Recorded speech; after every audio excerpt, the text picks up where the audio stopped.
Hello friends, welcome back. போன செஷனில் உங்களுக்கு மல்டிமீட்டரோட ஃபண்டமெண்டல்ஸ் பற்றி சொல்லி கொடுத்தேன். பட் நான் ப்ராக்டிக்கலாக ப்ரூவ் பண்ணவே இல்லை எதையும். ஸோ இப்போ நான் ப்ராக்டிக்கலாக உங்களுக்கு சொல்லித்தர போகிறேன். மல்டிமீட்டரில் என்னென்னலாம் ஆப்ஷன்ஸ் இருக்குது, அதை எப்படி எப்படிலாம் யூஸ் பண்ணலாங்கிறது. DT830D டிஜிட்டல் மல்டிமீட்டர் தான் நம்ம யூஸ் பண்ண போகிறோம். இந்த மல்டிமீட்டர் ரொம்ப காமன்லி அவைலபிள், எல்லாரும் இதான் யூஸ் பண்ணுவாங்க. இந்த நாப் பாருங்கள், அந்த ட்ரையாங்கிள் ஆஃப் நோக்கி இருக்குது. ஸோ அப்போ ஆஃப் ஆகிருக்குன்னு அர்த்தம். நீங்கள் யூஸ் பண்ணாதப்போ ஆஃப் பண்ணி வைங்க. லெஃப்ட் ஹேண்ட் சைடில் டாப் கார்னர் இருக்கிறது வோல்டேஜ், அது கீழே இருக்கிறது ரெசிஸ்டன்ஸு. ரைட் ஹேண்ட் சைடில் டாப் கார்னரில் இருக்கிறது ஏசி வோல்டேஜ், அது கீழே இருக்கிறது ஆம்பியர் மெஷர்மெண்ட்ஸ், கரண்ட்டை. அப்படியே கீழே வந்தீங்கன்னா ஷார்ட் சர்க்யூட் மெஷர் பண்ண முடியும். இந்த ஆப்ஷன்லாம் நான் உங்களுக்கு க்ளீனாக எக்ஸ்பிளைன் பண்ணியிருக்கேன். இப்போ என்னால் முடிஞ்ச வரைக்கும் ஒன்று ஒன்றா டெமான்ஸ்ட்ரேஷன் காட்ட போகிறேன். அதான் பண்ண போகிறேன். கையில் எல்லாத்துக்கும் காம்பனண்ட் எடுத்து வச்சுட்டேன். முதல்ல நம்ம வோல்டேஜ் மெஷர் பண்ணி பார்ப்போம். என்கிட்ட 2 பேட்டரி இருக்குது. ஒரு பேட்டரி பழசு, ஏற்கனவே யூஸ்டு, பாதி கெப்பாசிட்டி நான் யூஸ் பண்ணிட்டேன். இன்னொன்று புத்தம் புதுசு, புது பேட்டரி, ஸோ ஃபுல் கெப்பாசிட்டி இருக்கும். இப்போ இதை எப்படி மல்டிமீட்டரில் வச்சு டெஸ்ட் பண்ணி வோல்டேஜ் ரேஞ்சை கண்டுபிடிக்கிறதுன்னு பார்ப்போம். முதல்ல யூஸ்டு பேட்டரி கையில் எடுத்துக்குவோம். அப்புறமா நம்ம அன்யூஸ்டு பேட்டரி, இந்த பேட்டரி அப்புறமா எடுத்துப்போம். சரியா? 9 வோல்ட் பேட்டரி. இது ரொம்ப காமன்லி யூஸ்டு தான். அதுவும் ஒன்றும் பெரிய கஷ்டம் கிடையாது இதை பற்றி வாங்குறதுக்கோ கற்றுக்கிறதுக்கோ.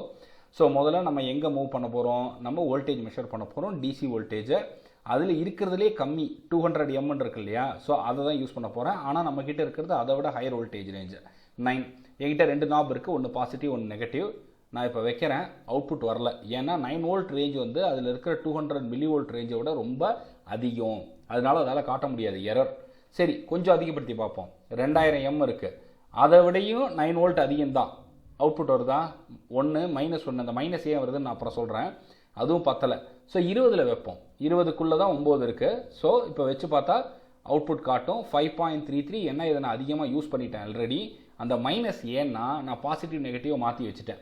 இப்போ நாப்ஸை மாற்றி கரெக்டாக வைக்கிறேன். அந்த மைனஸ் போயிடுச்சு. 5.28 வோல்ட்ஸ் அந்த பேட்டரியோட கெப்பாசிட்டி. இப்போது ஏற்கனவே பாதி யூஸ் பண்ணதுனால 5.22 காட்டுது. அவ்வளோதான், மெஷர் பண்ணியாச்சு. ரொம்ப சிம்பிள். இப்போ இதை ஓரமாக வச்சுட்டு புது பேட்டரி எடுப்போம். புது பேட்டரி இப்போ தான் வாங்கியிருக்கோம், நம்ம இன்னும் யூஸே பண்ணல. ஸோ கண்டிப்பாக 9 வோல்டேஜுக்கு மேலே தான் இருக்கும். அவைலபிள் கெப்பாசிட்டி பார்த்தீங்கன்னா 9 வோல்டேஜுக்கு மேலே இருக்கணும். இப்போ நான் என்ன பண்ண போகிறேன், அதான் பார்க்க போகிறேன். சரி, இது யூஸ் பண்ணுவோமா? அப்போது முதல்ல ஓட்டை இதில் போட்டுப்போம், அப்போ தான் ஒர்க் ஆகும். ஸோ ஃபஸ்ட்டு ஓட்டை போட்டுட்டு அப்புறமா கொஞ்சம் குத்தி விட்டுக்கிறேன், அதை எடுத்துக்கிறேன். அப்போ தான் கனெக்ட் பண்ண முடியும். இப்போ வச்சோம்னாக்க கரெக்டாக காட்டுது பாருங்கள், 9.9 சம்திங் இருக்குது. ஸோ 20 வோல்ட்ஸ்குள்ளே தான் இருக்குது. இப்படி தான் நீங்கள் வோல்டேஜ் மெஷர் பண்ணணும். எதை வச்சு அப்படின்னா மல்டிமீட்டரை வச்சு பேட்டரி சோர்ஸஸ், டிசி சோர்ஸஸ் அப்படி மெஷர் பண்ணலாம். அடுத்து ரெசிஸ்டன்ஸ் போமா? ரொம்ப ஈஸி. டிஃப்ரெண்ட் ரெசிஸ்டர்ஸ் வாங்கி வச்சுருக்கேன் உங்களுக்கு முன்னாடி. பல கெப்பாசிட்டி ரேஞ்ச் வாங்கி வச்சுருக்கேன் ஜஸ்ட் டு டெஸ்ட்டை. இது ரொம்ப ஈஸி தாங்க எதுவும். பட் நாபை முதல்ல நம்ம சுற்றிக்கணும். இப்போ நம்ம 10 ஓம்ஸ் ரெசிஸ்டர் எடுத்துப்போம். என்கிட்ட நிறைய ரெசிஸ்டன்ஸ் இருக்குது, கையில் நிறைய ரெசிஸ்டர் வாங்கி வச்சுருக்கேன். ஸோ இது 10R அப்படின்னா 10 ஓம். நம்ம அதுக்கு முன்னாடி என்ன பண்ணணும்? நாபை மாற்றிக்கணும். இதில் பாசிட்டிவ் நெகட்டிவ் கிடையாது. So make a note of that. ரெசிஸ்டன்ஸில் பாசிட்டிவ் நெகட்டிவ் கிடையாது. நாபை முதல்ல நம்ம மூவ் பண்ணிப்போம்.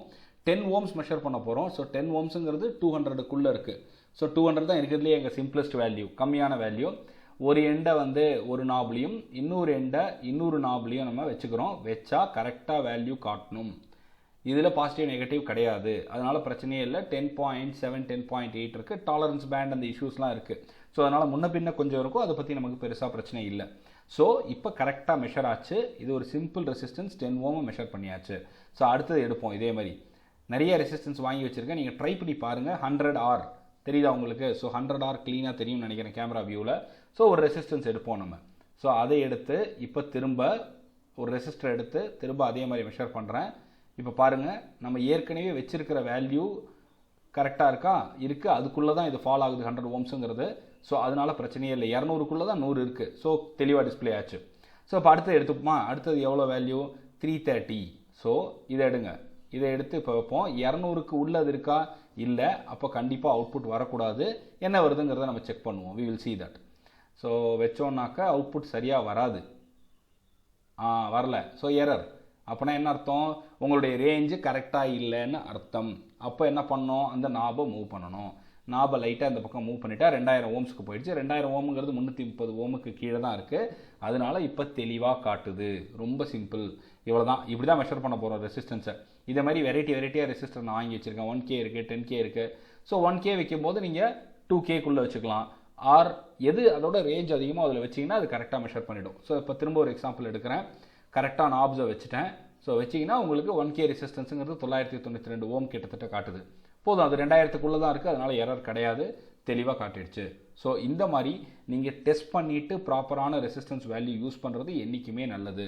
இல்லைன்னா உங்கள் சர்க்கியூட்டில் எரர்ஸ் வரலாம், அவுட்புட் நீங்கள் எக்ஸ்பெக்ட் பண்ண மாதிரி வராது. ஸோ மல்டிமீட்டரை கரெக்டாக யூஸ் பண்ண கற்றுக்கோங்க. It is very important. இப்போ நான் வச்சிருக்கிறது 10K ரெசிஸ்டர். ஸோ 10K வந்து 2000க்குள்ளே ஃபால் ஆகாது. ஸோ அப்போனா என்ன பண்ணணும்னா நம்ம 20Kக்கு மூவ் பண்ணுவோம். 20Kக்கு மூவ் பண்ணிவிட்டு இப்போ வச்சு பார்த்தீங்கன்னா கரெக்டாக அவுட்புட் பக்காவாக அடிக்கும். ஸோ சூப்பராக வரும். அவ்வளோதான், முடிஞ்சுது. ஸோ இப்போ மொத்தமாக நீங்கள் கற்றுக்கிட்டீங்க எப்படி ரெசிஸ்டர் யூஸ் பண்ணலாம், எப்படி ரெசிஸ்டன்ஸை மெஷர் பண்ணலாம், அதே மாதிரி வோல்டேஜ் ரேஞ்ச் எப்படி மெஷர் பண்ணலாம்னு கற்றுக்கிட்டீங்க. நம்ம இப்போ அடுத்த லெவலுக்கு போக போகிறோம். அடுத்த லெவல் என்ன, நீங்கள் ஏசி மெஷர் பண்ண முடியும், பட் அதுக்கான ப்ரொவிஷன் என்கிட்ட இல்லை. ஓம்ஸ் மெஷர் பண்ணி காட்டியாச்சு, வோல்டேஜ் மெஷர் பண்ணி காட்டியாச்சு, டிசி வோல்டேஜ் மெஷர் பண்ணி காட்டியாச்சு. அடுத்தது முக்கியமான ஆப்ஷன் நம்மக்கிட்ட என்ன இருக்குன்னா ஷார்ட் சர்க்யூட் மெஷர்மெண்ட். எப்படி ஷார்ட் சர்க்யூட் வந்தால் மெஷர் பண்ண முடியும் சார்? ரொம்ப சிம்பிள். இதில் ஒரு சிம்பிள் இருக்குது பாருங்கள், நான் அதை ஏற்கனவே உங்களுக்கு காட்டியிருக்கேன். அந்த சிம்பிளில் அதை மூவ் பண்ண போகிறேன். இப்போ நான் அதில் வச்சுட்டா ஷார்ட் சர்க்யூட் கரெக்டாக காட்டும். ஸோ இருக்கா, அந்த வைஃபை சிம்பிள் மாதிரி இருக்குது பாருங்கள்.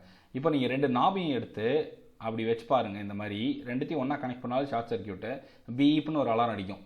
அவ்வளோதான் ஷார்ட் சர்க்யூட் மெஷர்மெண்ட். இல்லை சார் எனக்கு இப்படி பண்ணுறது பிடிக்கலன்னா ஒரு கேபிள் எடுங்க, ஒரு ஒயர் எடுங்க. ஒரு ஒயரோட ஒரு எண்டை ஒரு நாப்லையும் இன்னொரு எண்டை இன்னொரு நாப்லையும் கனெக்ட் பண்ணிவிட்டு வெயிட் பண்ணிங்கன்னா அப்பயும் பீப் அடிக்கும். அவ்வளோதான், முடிஞ்சது ஷார்ட் சர்க்யூட்.